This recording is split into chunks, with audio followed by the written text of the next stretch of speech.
चलो गाइस देख लेते हैं आज मार्केट में क्या हुआ। तो फर्स्ट ऑफ ऑल स्टार्ट करते हैं कि एनएसईमी के वेबसाइट में जाके let's see what they have done for the day. तो आज का मार्केट न्यूज़ निफ्टी 50.14% से हाई दिख रहा है। वेरी फ्लैटिश, इसमें मतलब कोई स्ट्रेंथ कोई डायरेक्शन मार्केट में नहीं है।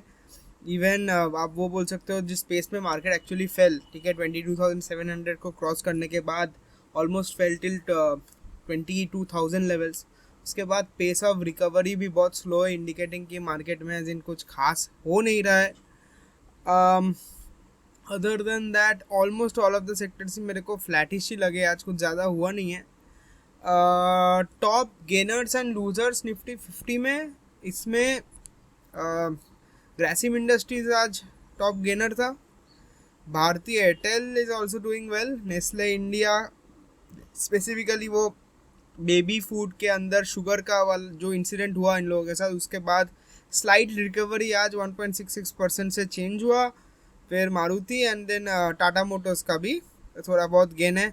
In the terms of losers for the day, Sun Pharma, BPCL, Reliance Industries, हाँ, डॉक्टर रेड्डीज और हिंडाल्को। रिलायंस इंडस्ट्रीज का बात को क्या करें, कल येस्टरडे रिजल्ट आया था। Overall it was a very basic result, मतलब वो 10-11-12% का ग्रोथ है, nothing great of that sort. Reliance का जो जियो वाला प्लेटफॉर्म का बिजनेस है, I don't think they did a very good job उधर। आरपूस भी कांस्टेंट रहे। I think quarter on quarter there was no growth in ARPU, which is one of the most important things जब भी आप कोई telecom business देखते हो, specifically Bharti Airtel देख लो, जियो देख लो। Other than that I felt उसका रिजल्ट ज़्यादा होना चाहिए था। सब्सक्राइबर में ग्रोथ था बट मुझे फ्लैटिश लगा ओवरऑल रिजल्ट। हाँ, रिलायंस का वो आपका जो होता है उन लोगों का Reliance retail out of all of their businesses was the best amongst them. उसमें शायद 17-18% का टॉप लाइन और बॉटम लाइन ग्रोथ आया था। But I expect more, you know. आप रिलायंस ओवर द लास्ट आप कितना 3-4-5 महीना देर आई थिंक हैव गिवन 12-15% के आसपास रिटर्न दे चुका है ये पर्टिकुलर स्टॉक।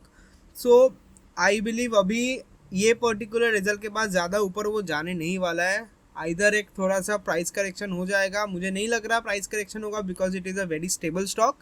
टाइम करेक्शन हो जा सकता है बिकॉज 10-11-12% में आप क्या ही इसको वैल्यू करोगे। मतलब अगर हम लोग स्किनर पे अभी जाके देख भी ले what is the valuation of Reliance industries, एक बार छोटा करके 28.4, तो वही 10-11-12% के ग्रोथ में 28.4 स्टेबल रहेगा स्टॉक, ना ऊपर जाएगा ना नीचे जाएगा I believe, unless and until वो 15-20% का ग्रोथ फिर से क्लॉक कर पाए।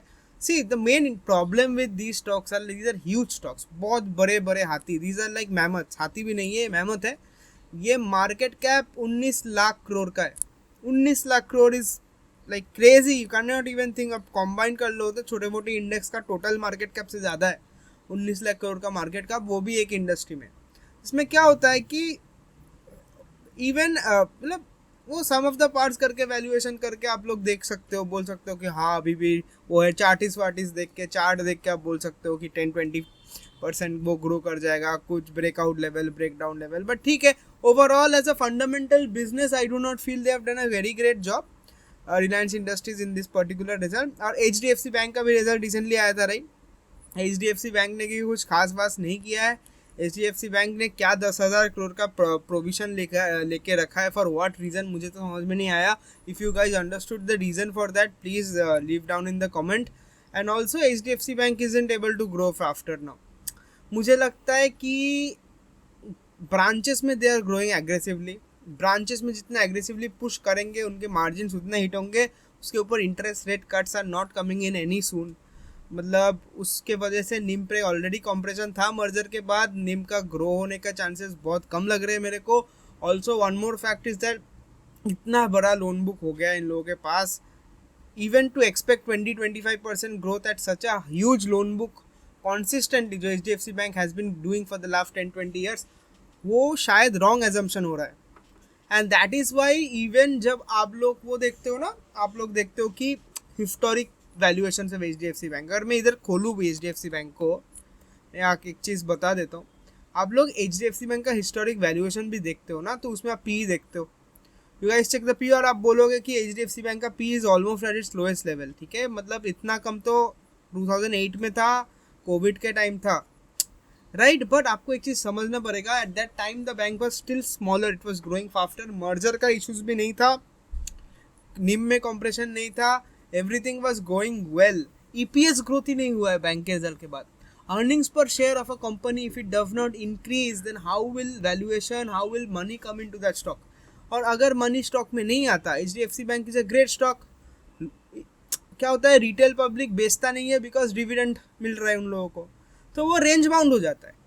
After a point it neither goes up neither it comes down, वो एक रेंज में ट्रेड कर रहा है। आप देख रहे हो 1350 के से 1720 का रेंज में HDFC bank has been trading, 1350 हो जाता है, रिटेल लोगों को लगता है कि भाई दिस हैज़ बिकम वेरी सस्ता, मैं बाई कर लूँ, 1720 हो जाता है, दे फील भाई एक्सपेंसिव हो रहा है, मैं सेल कर दूँ, stock is stuck and you will not make a lot of money buying HDFC bank. आप अगर 20-25% का ग्रोथ CAGR अपने पोर्टफोलियो में चाहते हो, आई do not think HDFC bank is that stock, but हाँ स्टेबिलिटी वाइज, डिविडेंड वाइज आप एक बेट ले सकते हो, it's the largest Indian private sector bank, मतलब ये गायब तो होगा नहीं, दिस इज अ गारंटी। अगर ये गायब हो गया तो आप और मैं भी गायब हो जाएंगे, इंडिया का बैंकिंग जो सेक्टर है वो भी गायब हो जाएगा, और फिर तो भाई स्टॉक मार्केट भी गायब हो जाएगा। बट ये गायब नहीं होगा ना, ये ज़्यादा स्पीड से ग्रो करेगा, will be stuck somewhere in the middle, and जो भी मतलब 40-50% का ग्रोथ एक्सपेक्ट कर रहा है फ्रॉम HDFC बैंक, शायद वो हो जाए, but that might happen after a long time correction.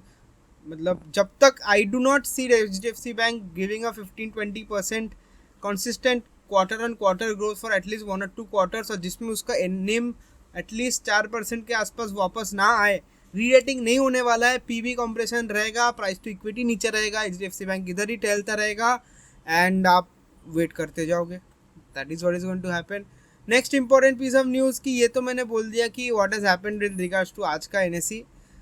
नीचे थोड़ा आते हैं इधर, नेक्स्ट चीज़ जो देखेंगे, हाँ हम नेक्स्ट चीज़ तो देखेंगे, हम जाएंगे एक वेबसाइट में जिसका नाम होता है, मैं भूल गया नाम उसका है स्टॉकेज, ठीक है, हम स्टॉकेज में जाएंगे, हम स्टॉकेज में आ गए। क्यों स्टॉकेज में जाएंगे, क्योंकि इसमें मेरे को एक चीज़ दिखता है जो I feel like you guys people in general, आप लोगों को लाइक फॉलो करना चाहिए। What is that particular thing, उसको बोलते हैं ट्रेंडिंग स्टॉक। कुछ भी नहीं है, ये बेसिक आपको बेसिक हाईएस्ट प्राइस मूवर्स और वॉल्यूम स्टॉकर्स दे देता है, ठीक है। अब देख लो क्या सीन है इसमें, इसको लोड होने में टाइम हो रहा है क्योंकि मेरा सिस्टर नेट यूज़ कर रहा है, आई डू नॉट नो क्यों, बट ठीक है, let's wait. Very slow net यार आजकल हो गया है, आई डोंट नो। जियो को प्राइसिंग बढ़ाना चाहिए। सी जियो का क्या है ना, 5G पुश करो, एवरीथिंग करो, सही है, एयरटेल भी पुश कर रहे हैं 5G, सही है, but unless and until you are able to grow your ARPUs, सिर्फ वॉल्यूम ग्रोथ से काम नहीं चलेगा, समझ रहे हो, आपको आरपीयू भी बढ़ाना पड़ेगा, उससे ही काम होता है। एनीवेज वापस आते हैं ट्रेंडिंग स्टॉक्स में। आपके आज का highest, oh my God, so Tejas networks ने 20% अपर सर्किट मार दिया आज। कोचिन शिपयार्ड, ये सब Cochin ship building companies, BSE ने क्यों मारा मुझे नहीं मालूम, देखना पड़ेगा। वोडाफोन आइडिया ने भी 11%, ये FPO के वजह से हुआ होगा और कुछ नहीं, ओवर सब्सक्राइब हो गया था, FPO फुली सब्सक्राइब हो गया था, people are enthusiastic but for no reason. Vodafone Idea का कुछ नहीं हो सकता, गवर्नमेंट जितना भी बैक करे, it's just a simple case of a duopoly business, भारतीय और जियो का, मतलब ये जिंदा है, जिंदा रहेंगे, वेंटिलेटर में, ज़्यादा कुछ होने नहीं वाला। हमारा Raja Energy and Mobility Limited, this is a good stock to look into. हाँ इसके ऊपर मतलब एक डिटेल वीडियो बना सकते हैं, बट क्यों ये 11% ग्रो कर गया वो भी देखना पड़ेगा। सो आप लोग देख सकते हो इस वेबसाइट में आके, I am not wasting time इधर। वॉल्यूम शॉकर्स में भी Hatsun agro products, okay result निकला था इन लोगों का कल, ज़्यादा वॉल्यूम ग्रोथ हुआ नहीं था हिस्टोरिकली जिस पेस से ये लोग ग्रो करते हैं, but I think in general public ने अच्छा ही किया है, रिजल्ट उसको माना है, जब given a 9% growth. Welspun Mahindra financial services आज 5.5% से नीचे गया, क्योंकि अगर आप न्यूज़ पढ़ रहे हो दे आपको समझ में आएगा कि नॉर्थ ईस्ट में दे हैड सम 150 करोड़ का कुछ टैक्स वैक्स का कुछ घपला किया है इन लोगों ने, and you know because of that negative sentiment हो गया, डायरेक्टली 5% डाउन हो गया। ठीक है, मतलब सही नहीं है, कॉर्पोरेट गवर्नेंस का चीज़ है, probably overall as a corporate I trust कि महिंद्रा ब्रांड में ऐसा इशू नहीं है, बट हाँ होता है ना, एक ब्रांच ने गड़बड़ कर दिया तो ऑलमोस्ट ऑल ब्रांचेस को आप लोग ठोस देते हो कि इसमें पूरा ही गड़बड़ है, वैसा वाला सीन है, दाल काला है या दाल में कुछ काला है वाला scene. Anyways other than that ये देख लेना आप लोग। नेक्स्ट हम आएंगे कहाँ पे, जहाँ पे मेरे को भी अभी रिसर्च करना है आप लोगों के साथ, वही कि आज न्यूज़ में हुआ क्या। तो स्टॉक मार्केट डेली न्यूज़ क्या है आज, स्टॉक मार्केट न्यूज़ क्या है आज देख लेते हैं। अपडेट्स मार देते हैं ना, बेटर होगा। अपडेट्स टुडे क्या अच्छा बुरा मार्केट में किसने क्या किया देख लेते हैं। मुझे लेटेस्ट चाहिए यार, 48 minutes business standard Hindu business line का देख लेते हैं, 10 मिनट्स पहला का न्यूज़ है। निफ्टी 50 और सेंसेक्स देख के कोई फ़ायदा नहीं है, दे आर जस्ट स्लीपिंग। वो सोने दो उन लोगों को, कुछ नहीं होने वाला है अभी, ऐसा ही चलेगा। हम लोग नीचे आ जाते हैं। क्या है ये सब, रुपी एंड फ्लैट डॉलर, ये हो चलता रहेगा। रुपी वुपी कुछ नहीं होने वाला, ये सब फालतू की चीज़ें, ये सब मत देखो। देखो बिजनेस, देखो ग्रोथ, देखो रिजल्ट्स देखते हैं। तो उसके बाद क्या है इम्पोर्टेंट, कुछ न्यूज़ मिल रहा है क्या। Sugar industries has informed exchange, ये निकालो। मेजर गेनर का न्यूज़ है। Kalpataru Projects International shares decline, okay great. Razorpay announces UPI switch in partnership with Airtel Payments Bank, बहुत बढ़िया। रेजर पे और एयरटेल पेमेंट्स बैंक का कुछ तो पार्टनरशिप दे आर स्टार्टिंग, आप लोग रिसर्च कर लेना इसके ऊपर क्या है। कुछ इंपॉर्टेंट हुआ तो I will make a separate video और देख लेंगे कि एयरटेल के स्टॉक पे एपीवी का क्या ही असर पड़ जाएगा, though it is in much of the business to be honest. इसको छोड़ के what else do we have, Zydus life science का स्टॉक राइज हुआ बिकॉज एनडीए ने एक्सेप्ट किया उनका कोई मेडिसिन, दैट इज़ फाइन। ये तो चलता रहता है, यूएस एफडीए एनडीए हर ये जो भी कंपनीज होते हैं in terms of health and regulation, ये कभी कभी आपका ड्रग को वो कर देंगे बैन, कभी कभी बोलेंगे कि इम्प्रूव करो, इम्प्रूव करके आप ले जाओगे, कभी कभी ले लेंगे, कभी कभी नहीं लेंगे। C pharmaceuticals at the end of the day is mostly dependent on patent and R&D। एक ड्रग लॉन्च करने के बाद what happens is that drug goes into the market, ठीक है, उसमें डिस्ट्रीब्यूशन होता है, केमिस्ट के शॉप्स में जाता है, देन आप डॉक्टर्स को जाके बोलते हो कि ये मेरा ड्रग अच्छा है, आप इसको मतलब सजेस्ट करो। सो आफ्टर अ पॉइंट क्या होता है, one drug reaches a sort of a threshold, इसमें उसका और डिस्ट्रीब्यूशन हो नहीं सकता, उसका पहुंच गया है, ठीक है। तो once that is reached volume growth हो गया नहीं ज़्यादा। अगर वॉल्यूम ग्रोथ ज़्यादा नहीं होने वाला है तो वैल्यू ग्रोथ होना पड़ेगा, तो आइडर ड्रग का प्राइस बढ़ जाएगा, बट ड्रग का प्राइस अब ज़्यादा बढ़ाओगे कॉम्पिटिटर्स हट जाएगा। इससे आपको कौन बचाएगा, patents. Patents help you from competition, क्योंकि जब तक आपके पास R&D करके कोई एक नया नॉवेल ड्रग आ गया, उसका पेटेंट आ गया, कोई भी जब तक पेटेंट इज एक्टिव आपसे सिमिलर ड्रग बना नहीं सकता। तो वो पर्टिकुलर पॉइंट ऑफ टाइम में आप ही राजा हो, आप ही प्रजा हो, आप एवरीथिंग हो, आपका कोई कुछ नहीं कर सकता, आप जितना प्रॉफिट करना है कर लो। बट पेटेंट जब एक्सपायर होगा, लो कॉस्ट मॉडल आ जाएगा, एवरीबॉडी विल बाई और make a similar version of your particular medicine, आपका मार्जिन गया, आप नया R&D करो नया। That is the way you grow in pharma businesses. Zydus का भी सेम ही होगा, कुछ नया ड्रग ले आया, दैट इज वाई स्टॉक बढ़ गया। एनीवेज उसको छोड़ के आया Tata power solar, wholly own Tata power renewable ties up with Indus bank Indian bank for solar roof to Tata power, stock is up. तो टाटा पावर ऐसा करता रहेगा, ठीक है। Tata power is into the vision of 2070 तक everything should be solar, everything sir everything should be renewable, ठीक है। तो टाटा और टाटा ग्रुप का भी बैकिंग है, ठीक है। तो टाटा एंड उसको छोड़ के भी टाटा पावर ने रिसेंटली फाइनेंस करना चालू कर दिया any type of a solar project which any B2B industry sort of आप बनाना चाहते हो। तो they are wholly into this solar idea, wholly into EV, wholly into any sort of renewable sort of energy का idea. तो Tata power का जो भी न्यूज़ अभी आएगा ना, ठीक है, वो आप पॉजिटिवली लेना, बट आप इन्वेस्ट करने से पहले टाटा पावर का थोड़ा वैल्यूएशंस और फाइनेंशियल्स देख लेना।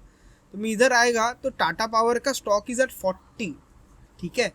40 की पी पे टाटा पावर की स्टॉक हो रही है। अब ये 40 जस्टिफाइड है अगर उसका ग्रोथ रेट 18-20% है। If the EPS of Tata power quarter on quarter is growing by 20%, 40 P is justified for me. मेरे को इशू नहीं है, आप खुद समझो। उससे ज़्यादा आप क्या 10% ग्रोथ के लिए 40 दोगे पी, 5% ग्रोथ के लिए दोगे, ये आपके ऊपर है, ठीक है।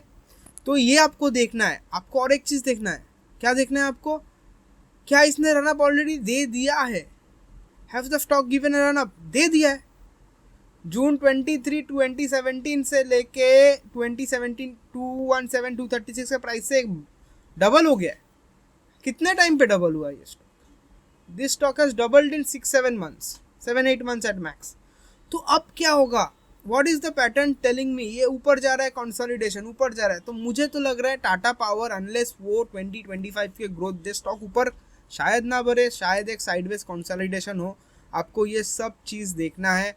इसमें भी आप देख लो, ईपीएस प्रीवियस क्वार्टर से लास्ट क्वार्टर का रिजल्ट में ज़्यादा ग्रोथ हुआ नहीं था, ठीक है। मच बेटर रिजल्ट्स आप उस तरीके से देखोगे तो अदानी पावर का था, ठीक है। तो आपको जब भी आप इन्वेस्ट कर रहे हो या फिर स्विंग कर रहे हो, जो भी कुछ गेम खेल रहे हो आप स्टॉक मार्केट में, थोड़ा बुद्धि लगा के खेलो, थोड़ा देख के खेलो। ऐसे मत रैंडमली घुस जाओ, क्योंकि रैंडमली घुसोगे तो क्या होगा? आपका पैसा कहाँ जाएगा?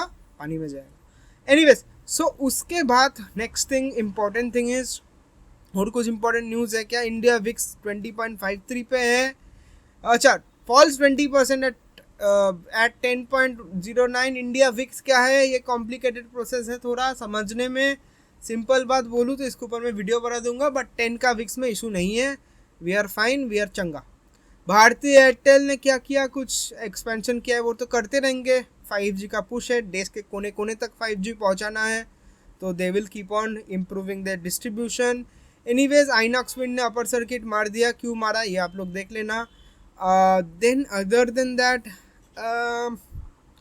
सी there isn't much of a news I see अभी। चल रहा है, थोड़ा थोड़ा चल रहा है, बट स्पेसिफिकली कुछ दिख नहीं रहा है, ठीक है। सारा दिन चला गया है, ज़्यादा कुछ हुआ नहीं है, सब कुछ शांति में ही दिख रहा है। एनी इंटरेस्टिंग न्यूज़ अगर आया तो मैं आप लोगों को डेफिनेटली लिख के दे दूंगा। वो कुछ इशू होने का होगा नहीं उसमें, बट मोरलेस यही है रिजल्ट्स। अब कमिंग टू रिजल्ट सीजन, तो रिजल्ट्स क्या बोल रहे हैं आज के? तो टुमारो रिजल्ट्स आएंगे, काफ़ी इंपॉर्टेंट रिजल्ट्स है। इक्विटास का रिजल्ट है, निपॉन का रिजल्ट है, इंडियन होटल्स का रिजल्ट है,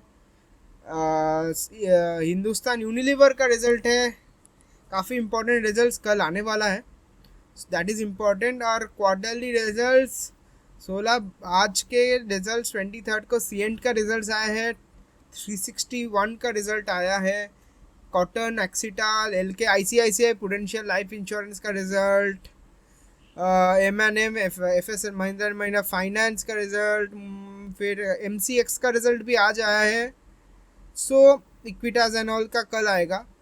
तो मोरलेस कुछ भी इंटरेस्टिंग मुझे दिखा in terms of all of this results, I will make another video and share with you. आज का स्टॉक मार्केट का अपडेट के लिए यही तक। आपको अगर मेरा वीडियोस अच्छा लगे तो मैं क्यों बोल रहा हूँ, आप लोग सब्सक्राइब तो करते नहीं हो, अगर प्लीज़ अच्छा लगे तो कर दो, लाइक एंड सब्सक्राइब कर दो। ऐसा इंटरेस्टिंग वीडियोस, ऐसा ही simple ways in which you can understand stock markets हम लोग डिस्कस करेंगे। And officially what I will do, I am gonna start off with analysing all of the companies results, जो भी निकल रहा है, जो मैं अपने पोर्टफोलियो में भी रखता हूँ और जो मैं ट्रैक कर रहा हूँ, वो सब कंपनीज को मोर देन से 100-200 कंपनीज का रिजल्ट ट्रैक करेंगे और देखेंगे कि इसमें से कुछ निकल रहा है कि नहीं निकल रहा है, and what are the opportunities in the market. तब तक के लिए bye, and check out my this video in which I covered how to find out undervalued sectors in 2024। जब तक बाय, सी यू लेटर।